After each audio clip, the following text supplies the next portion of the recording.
Hello guys, welcome back for another video of surface reset. Today I'm going to show you how to surface reset Peugeot Partner 2013. We did some surface for this car, oil change, and now I'm going to show you how to surface reset manually this Peugeot Partner. Before we start, I want to mention our YouTube channel that Surface Reset My Car. We really appreciate it if you enjoy it and our videos, that you subscribe to our channel.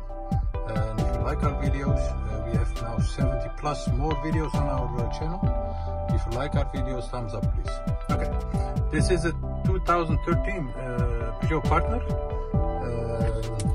When we turn the ignition on to the second position, as you can see, the indicator says that the surface is overdue.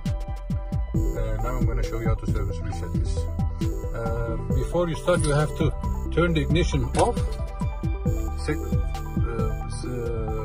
off position. Then you have two buttons over here on the combi clock.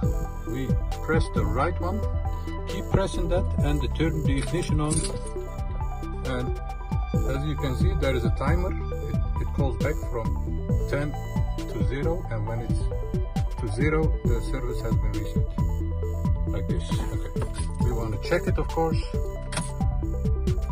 Turn off the ignition, on the ignition, and as you can see, the service has been reset and due to 20,000 kilometers more. Thanks for watching. As I mentioned before, Surface Reset My Car is our YouTube channel. And if you want to join us and help us develop more videos, just push the subscribe button and a thumbs up if you have enjoyed our videos. Thanks for watching. See you next time. Bye bye.